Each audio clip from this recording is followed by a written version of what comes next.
எல்லாரும் ஒரு பாயிண்ட்ல போகும்போது நீங்கள் வந்து வித்தியாசமாக யோசிக்கணும். இதுக்கு ஒரு எக்ஸாம்பிளான ஒரு கோட் தான் வந்து when there is a gold rush sell ஷவல்ஸ்.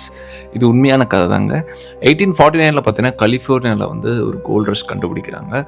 Shutter மில்லில் வந்து ஜார்ஜ் டபிள்யூ மார்ஷல்ங்கிற ஒரு நபர் வந்து ஒரு கோல்டு கண்டுபிடிக்கிறாரு. அதுக்கப்புறம் பார்த்தீங்கன்னா அந்த வார்த்தை வந்து தீயா பரவுது. பல லட்சம் பல ஆயிரம் மக்கள் வந்து தங்க வேட்டைக்காக அந்த இடத்த நோக்கி வராங்க. நிறைய பேருக்கு ஒரு சில பேர் வந்து கிடைக்குது, ஒரு சில பேர் கிடைக்கல.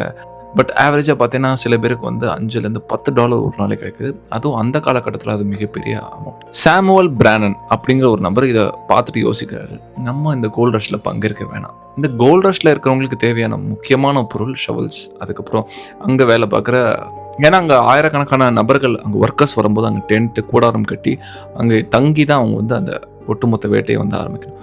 ஸோ அவங்களுக்கு தேவையான பொருட்கள் உபகரணங்களை வந்து செல் பண்ணுறது மூலமாக நம்ம வந்து கோல்ட் ரஷ்ஷை விட அதிகமான சம்பாதிக்கலாங்கிற ஒரு முடிவு எடுக்கிறார். பட் இது உண்மையிலே ஒர்க் ஆயிருக்குங்க.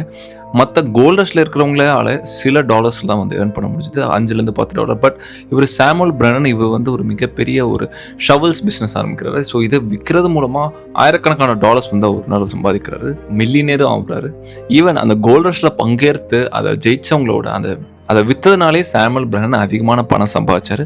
ஸோ அதனால தான் அந்த ஒட்டுமொத்த கோட்ஸே வந்து உருவாச்சு. when there is a gold rush, sell shovels. So இதை மறந்துடாதீங்க.